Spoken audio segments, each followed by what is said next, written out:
Hi, everybody. It's Steve Tarter, and this is another edition of Tarter Sauce. And with me today, the board president of the East Bluff Community Center, Jim Combs. Jim, welcome to our wonderful studios here at the Journal-Star. Thank you. It's great to be here. And people who don't know, because there's always people who don't know, East Bluff Community Center used to be St. Bernard's School. Absolutely. What's your address? Kansas? Is it? Kansas and New York. Kansas, New York. So we're talking about streets, not the states, but and that's in the East Bluff. And the community center, how would you describe that to people who haven't seen it? It looks a lot like it did when it was a school. Mm-hmm. It has the trappings of a school with a lot of furnishings missing. But the building itself has approximately 8 or 9 classrooms, Right. actually about 10 classrooms, that have been refurbished into what we call community rooms, Mm-hmm. which means they're used by many different groups in the community. We have the gym, looks like it did back in the 40s and 50s, and it's one of the last gyms that has the tin ceilings and the exposed beams. It's really an architectural wonder now, because it may not have been at the time, Right. but it is now because the rest of them have been torn down. Oh, sure. So we are there. It's got the stage, the kitchen. It's a very comfortable place. And what goes on there? Well, we like to consider ourselves, so we understand, basically, we are a host group. We do not go out into the community and develop programs. We invite people that have programs already developed themselves to come in and to be a part of our program. We provide them rooms, we provide them equipment, we provide them security, and they're welcome to come in and develop their programs as they see fit. And now the East Bluff is you are a life. Well, I don't say you Off and on. Yes, I live there now. You live there now. You've lived there. You said 20 years. 20 years in the East Bluff, and you were raised in the East Bluff. I was raised on the East Bluff. What have you seen? I mean, obviously, it's like many neighborhoods in Peoria. It's gone through change. It's been hit hard in recent years. I think you'd probably be the first to admit that. What do you see is going on in East Bluff now? I think I've been to a myriad of meetings of people who show concern, and some of that concern is justified. Some of it, I think, is a little bit elevated in hype. Mm-hmm. But we know that, number one, as I was raised in the Bluff, they were people who were of average income. They were people who were more of the service level to the community here. They serviced Peoria. My father was a policeman. So therefore I knew, and we had a lot of firemen, policemen, we had a lot of business people, a lot of people who worked in industry, Caterpillar and so forth in our building. We were not an extremely wealthy neighborhood. We were a neighborhood that we were bonded together. The people believed in keeping their houses up, their yards up. They were out there on Saturday evening washing their cars. They knew each other. They watched out for each other. I couldn't get away with very much through the years because they know what you're doing. Yeah, and I knew every alley in the block, and I could tell you what was going on there, but they knew what I was doing too. So it basically helped a lot. And through the years, I felt very secure. Now that you're, with the community center, and let's hold this up. We've got Facebook here, so we'll probably get a big reflection off this. But this is your mission and your vision of the East Bluff Community Center. What does this mean to you? This is a non-for-profit for residents of the East Bluff. So that's a sanctuary, a place where people can go and perform, and as you said, groups that are already doing things. I think it could be sort of like a sanctuary, but I think it's basically a professional home. It's a place to go where, again, where our interest is. Our interest is recreation. Our interest is education. Our interest is family development. And all of these things were the same exact things that were happening at that old school when it was a school, when the nuns worked there. But basically, we have taken the goal a little differently because it's more in a social work than an educational type thing. Just back over here. I've been to the community center, and you've got a radio station there now, right. WAZU. Right. You've got some beautiful pictures that were taken. Of the people. Those are all people of the East Bluff. Yes. So you've got some very interesting things going on there. What now, we should mention, but this is timely, the event going on there tonight. What's happening? One of the things we're concerned about, that we want to make sure that the neighborhood programs are part of our system. Now, we have a group of people, including city people and social people, social work people, who are interested in getting the bluff on its feet. And Right. this is going to be a major thing. But the city is putting a lot of time and energy into this, and we have organizations that are doing the same thing. So what happens is the neighborhood associations on the East Bluff are fine. They're dwindling a little bit because again the people are coming and going. They don't have that stick to glue like they did in a neighborhood situation. Right. But there are many people on the East Bluff that care, absolutely care about what's going to happen. They could care, I guess, physically for what's happening around them for security. They can care economically because there are houses that some people up there, everybody thinks that, many people believe that the East Bluff is all rental. It's not all rental. Mm-hmm. It is high rental. But again, the people who still live there have a vested interest in that place. And therefore, they come together once a month, once every other month, and with our city officials, and they listen to what's happening in the city. They have a chance to give their concerns, and they have a chance to join different kinds of committees if they care to do more than just talk.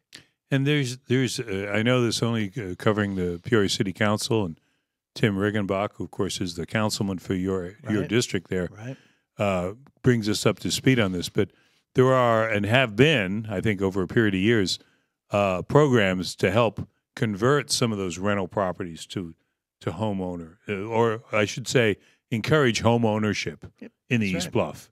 And that's a challenge, isn't it? Because, well, it is, and we have several groups in the group. We have a group in our building that actually is part of it, has offices in our building, Peoria Opportunities, that do these kind of things, and they get into the area of they know where the federal funds are. They know how to do these things. One of the last groups this group did would be to renovate the old YWCA, and they're doing some work, I believe, on Ravine Street, and they're very pleased because the houses are actually moving and they're actually selling at a good income, and they're very happy about that. And you know this from having lived there. But if you drive through, if you walk through the East Bluff, there's a lot of nice housing. I mean, it's obviously depending on if you like all new housing or whatever. But there's some great old houses, and unfortunately, you lost some of those when the Cub Foods thing went in.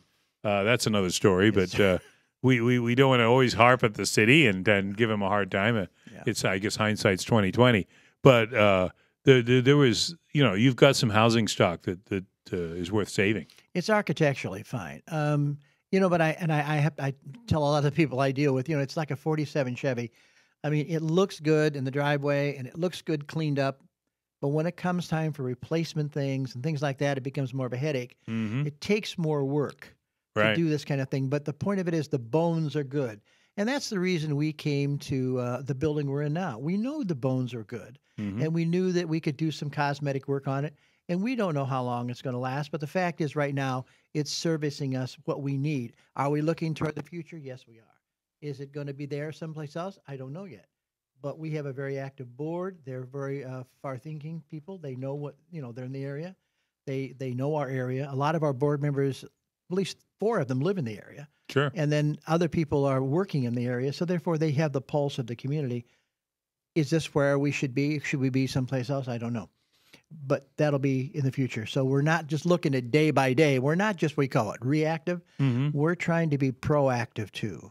Well, that's the way to be, I guess, because obviously if you're only spending your time dealing with the day-to-day stuff, inevitably something happens that somebody will come along and say, why didn't you think of this down the road? And one of the things I know we've done stories on, one of the many things that you have there at the community center is a food pantry. Yes.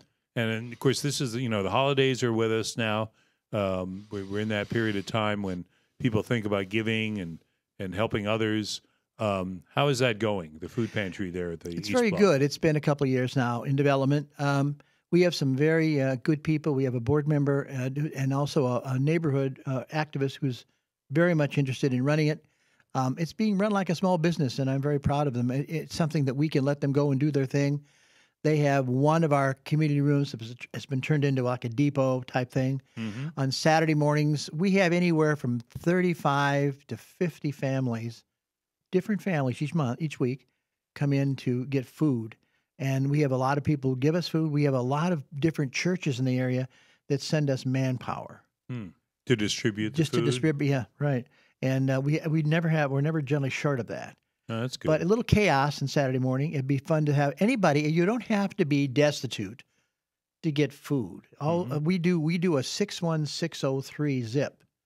And if you live in that area and you need some food, people sometimes have temporary setbacks. Sure. They can come over and get that food temporarily. They don't have to sign up for anything.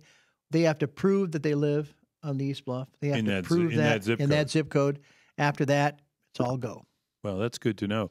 And that's I guess that's a good information to have, because some people may feel, well, that's not for me, or I don't want to take food from somebody else or something. Right. There is a stigma to that. It is. What now? Some of the day-to-day things that go on at the community center, because I imagine it's no 2 days are alike. I'm sure that's the case. Physically or otherwise, yes. Yeah. We've lit a candle to the patron saint of boilers. We haven't Patron saint of boilers. Yes, we have. I don't know who that'd be. Maybe Saint Blaise.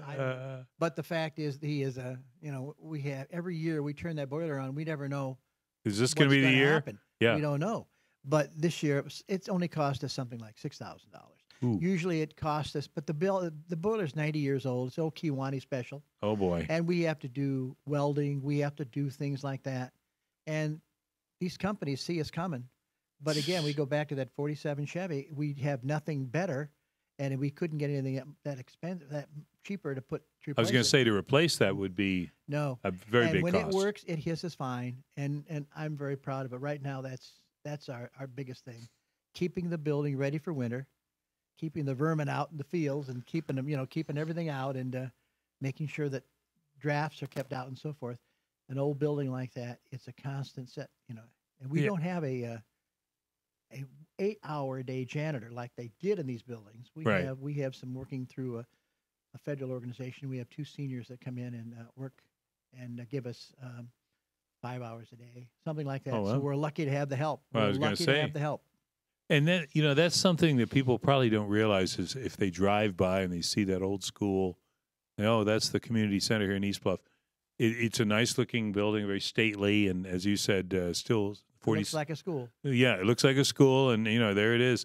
But it's, as you mentioned, with the analogy of the car, the 47 model. It takes so much more to do the routine things that flipping a light on, getting heat in the upstairs or wherever it is. That's and it's all being done by volunteers or folks that are giving of their own time. Or they have to raise money to see that it is done. Yeah. I mean, when it comes down to technical work or professional work or electrical work or plumbing work, we have help. Sometimes we have to go right up front and do like everybody else has to do, or sometimes we get help from the unions. We had a camera system put to our doors. The union fellows came in and took care of that. We've had union people in for painting. We have been taken care of in those situations. But there are sometimes we can't get people to do certain things, and right up front, they send us a bill, and we have to come up with the money. How does someone who's watching this or listening to this, Jim, who maybe has a soft spot for the East Bluff and knows the challenges that you're going through, how do they contribute to helping out the community center? Do you guys have a period of time when you go through a sort of a fund drive, or we don't have a scheduled fund drive. Mm-hmm. We will accept checks anytime, but just show up with a check, right? You mentioned, for example, one of the things I would like to get out there were there have been hundreds and hundreds and hundreds of alumni graduating from St. Bernard's. Some of your council people are definitely people from St. Bernard's. Mm-hmm. The school has been there a long time. It has been a fixture along with White and Glen Oak in the East Bluff. Mm-hmm. And these people, that if they would even think about come over and say, well, a little check would help. A little check, write us a check, and I'll guarantee you the building will continue. I guarantee you the programs will continue. There's where we are right now. So any help we can get. We had one of the priests from the bread monk, Father Garamoni, right, came up and gave a very good presentation on PBS. Yeah, and he came up and gave a presentation and gave all the funds to us, and and it's really sort of great because that helped us a lot right before the winter came, to use that money to help us do it. So we sort of go from little group to little group to little group for money, but we could use anything we can find, and we can use muscle. Some of those people want to come back and say, I played basketball here. Oh, We could use help in the gym. There's just things we could use. I can put anybody to work who comes, and we will never turn people away. are there games still played there in the gym? Oh, yes. The gym is used. You can go down here all the time. On weekdays, the Boys and Girls Club uses the gym in the evening for, they finish up their mentoring programs in the afternoon. We have a program coming up that I'd like to be able to say, too, for the boys in the area that are 14 to 20. There's going to be a basketball program, a good old-fashioned Y-tie program, from the day after Christmas to the day before New Year's. It's going to be a tournament. They're all welcome to play. They get their own team. They get their own coach, kid coach. We don't go into adults. And then their own captain. They play. They do these kind of things. So that's one of the things. The Y's, that keeps them busy when they're not in school, too. I hope so. The Y's coming in January with a program for mentoring and basketball on Saturday mornings. So we still have the sports. We still have the noise. We still have the gym. Plus, on weekends, many families rent the gym to come up for birthday parties and baptisms and different kinds of programs they have. We rent the gym to them. So there's always noise. That gym is very seldom always activity silent. there. Yes. And that's a good thing because one of the problems when you start talking about crime, and I know there's a great policing effort in the East Bluff with the resident officer, that it's the kids with too much time on their hands. Oh, yes. And the idle hands. But they don't know that. That's one of our biggest problems. They don't know that's extra time. Yeah. They think that, number one, it's normal. We all liked extra time. And on Saturdays, a lot of us in the East Bluff head right over to Glen Oak Park, and we raised our cane in Glen Oak Park because that's where we had the woods and that's where we had the things.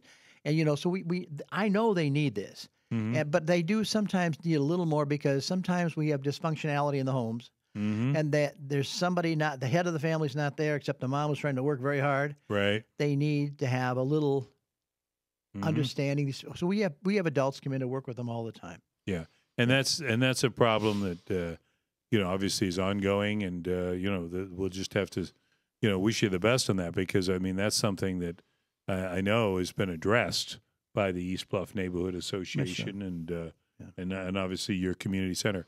Have you noticed is the sort of the attitude better? You're an East Bluff veteran. How do you view the attitude among the residents you come in contact with, folks that you see? Is there optimism? Is there sort of a boy, we rough sledding here ahead, or how do you see it? I don't think there's optimism. I don't think it's totally negativism. I think they just sort of want to be by themselves. We used to have neighborhood associations that really went together and did things. Can't get that much anymore. People don't leave their houses very much. They don't neighbor. They are concerned about surviving. This does bother me a little bit as a neighborhood activist. Right. But that's one of the reasons why I want them to come over to the food pantry. This is the reason why we as a board are working very hard to find things for them to do. Sometimes we've planned programs and they didn't walk in the door and they feel that the program was a failure. I said, no, we just have to figure how to get some of these people out of their houses. They will send the kids, but they will not come themselves. It's important that parents have some relaxed time, that parents have some recreation time. And realize there's support. Yes, and there could be something for both. We have a group called Zumba or something like that, I think it's called. I'm not into it, but I love to watch them do it. But it's an exercise group. And I get tired just watching them. But this group, they're men, they're women, mostly women. But we could do a place where we have a little place in the back of the gym, a little room where they could have a little babysitting group. If they wanted to bring the kids out, and then they would do it. This is on Tuesday nights at 6:30. Very cheap. They just pay enough for her to do her thing. And this is what's important. It's coming slow. But should I go outside at night? Should I go out in the streets? Well, I've lived over there, and I walk the streets. I don't purposely walk around to see if I'm going to find trouble. Right. But I feel totally safe in my home. I feel totally safe in my home. And, people around me, I know most of them, but yet the moving in and out some of these families, this rental property situation. Mm-hmm. I can't get my hand on that sometimes. Yeah. But we understand when we have the food pantry, for example, we don't ask, do you own, do you rent, do you Right. do this, do you do that? We don't care. Whether you live on a ownership basis or you live on a rental basis, you're still there. Yeah. And we've got it. We want to deal with you. We want to work with you. But again, it's getting that message out. Well, and I think people tend to they're quick to criticize. They're quick to say, "Oh, that's dangerous," because look at the folks that sometimes point to downtown as a sort of a dangerous place when, and I know just from sort of years working down there with the Apollo Theater, there really wasn't any danger because there really wasn't anyone down there on a weekend. We're talking about Well, I would in the evening. I would want to make sure that I would go on record by saying we know there's danger. Mm-hmm. We've had two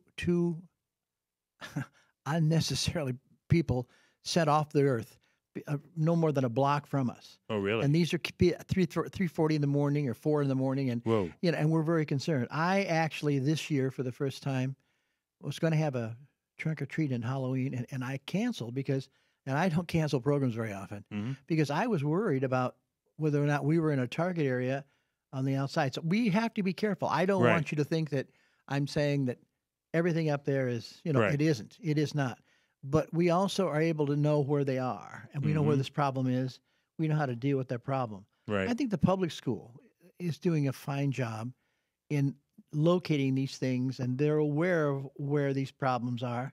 I'm sure they must be aware of families who kids are not showing up for school or something. And I have no information in this at all. Right. But the people we have, I mean, they come and I haven't anybody say I can't come because something's going to happen today. Right. But sometimes I'm the one that gets a little Well, overcautious. these are the realities of bringing a neighborhood back, right? I mean, I think so. It's not a one and done thing. Well, of course, there's two ways of doing that. The one way would be I find somebody who has $10 million, and they will tear down all these pieces of property that are not livable. And the city knows exactly where they are, and they're trying to work with them, but it's almost a lost cause. And then put something up in these lots that is conducive to maybe bringing in a family with 3 kids in it.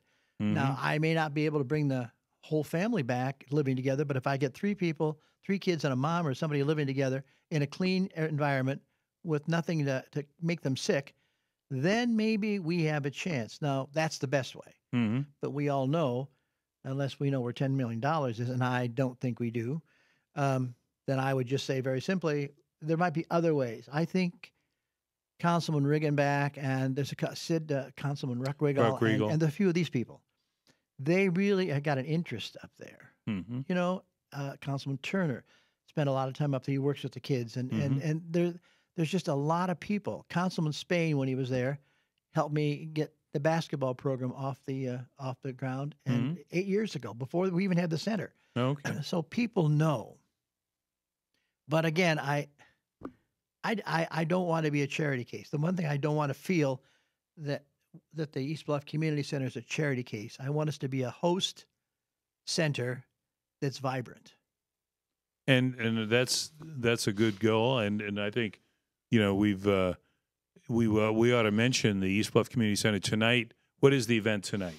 Tonight there's been 3 general meetings on the East Bluff, sponsored by Councilman Riggenback and Councilman Ruckriegel. And the first 2 were up on a church on Forest Hill, and this will be one that's going to be held a little closer to the center of the building, and it's going to be. I don't know what the exact agenda is, but I can tell you it's going to be the same thing. The concerns of the East Bluff, but I think they don't want it to do is turn into a gripe session. Right. But they do want to give time to people if they got to get something off their mind. But it gives them time. You got to have that happy medium. It gives them time for the residents to meet with some of these people they would never see otherwise. You're not going to get these people to go down to City Hall, right, to meet and line up and meet, but they are there. Those people are there, and they're willing to talk to them. But the thing I don't want to see is the placating. I don't want to see them playing up, saying, "Well, these people need all. They're like everybody else." But the word I'd like to sell to Steve is not the word anger for these. The word I'd like to use, and I use it with my board, and that is the word grief. These people are grieving. They're Mhm. grieving. Now, you know, you can grieve many ways, Mhm. but there's just a lot of hurt inside saying, what the heck? Yeah. What am I supposed to do? Right. Where am I supposed to go? Right. Everything is going. And then, of course, the kid, get out of here, go out in the evening, play around, come back when I can take it. Mhm. And, you know, that's half the problem. Mhm. So I think we got to, one of the things I'd like to see done in the future is some kind of a couple of series of meetings on grief. Mhm. What is grief and how can we deal with grief, not how can we deal with anger? Right. Well, that's a good point. And I guess that's, we see so much or hear so much anger in this world now with the internet and people's response on things, and they're so quick to blame, and it's a society, I guess, that's wants to get things right, but sometimes wants to do it in a rather Well, hurried up manner. anybody who's had any kind of training in sociology, any kind of psychology, any kind of training in psychology, know that everything begins somewhere. And if you follow anger all the way back to where it begins, it usually begins with loss. Hmm. And loss is grief. Mm-hmm. So there we are. Yep. All right. Yep. Well, we've been talking with Jim Combs from the East Bluff Community Center, and Jim, what's your prognosis? You've got a great board, probably. You're the head of that board. Big plans for the future, just sort of edging forward, or how do you look at that as time goes on? I think we have big plans for the future. But it's sort of two ways. It's a two-way street. 'Cause we do have to have plans right now. Mm-hmm. We have to have plans to survive in a building, and we're trying to work very hard at that. Mm-hmm. But we do have plans. We have plans to grow. We have plans to. But again, we want to hear from the people of the East Bluff as to what they want to see us do as a host center. We are the place, as I said, we are the place. What do they want to see? We also have to. We're constantly trying to establish ourselves with other groups in the area just to see what they're doing. So we need to keep communicating and so forth. But we are all on a volunteer basis. There's no payroll where we are. Oh yeah. And therefore, a lot of places have staff and they have payrolls and so forth, and so they have their own goals, immediate goals to have to survive. We can be a little more free. We can be a little more free. We know what we're doing. Dedicated people. You can't fire a volunteer. Is it? Well, that's true. And can we say if folks want to, if haven't been over to the community center, can they check it out? Oh, I'd love to. In fact, I would invite. I don't know how close you're going to be tonight, but if you have a chance to come to this meeting, it's in the community center. It's I think 6:00, and it's going to be in the gym. Easy parking on the playground. It's easy to get in the building, get out of the building. It's safe, and if you have a chance to get over, then just listen. And they have good cookies and things like that too. So it's a matter of just spending the evening. You'll be out of there by 7:30 something. They're getting ready for a fish fry right after that. So they're going to be pushed out because tomorrow night on Friday night is the big St. Bernard's Parish fish fry, which they use over there. And of course that thing's been going on for I don't know how many years. And the crowd is big, and that's good for it's good for them, but bad for the fish. But I mean, other than that, it's pretty good. Right. So all kinds of activity at the East Bluff Community Center. And Jim, you're right in the middle of it. So we thank you for coming over here and sharing, because we want to get these reports and you keep us abreast of what's happening on the East Bluff. I appreciate that. It's been my pleasure. One of the things I've never heard of is the word podcast. And I am behind, my board will tell you automatically, I'm behind technically everywhere. So now they're going to be very proud of me that I went through a podcast. Well, you can say it was painless, and you handled it very well. I look at podcasting because to me it's it's another word for talking into a microphone. Yeah. And then now of course we have Facebook, which turns it into an instantaneous thing. Right.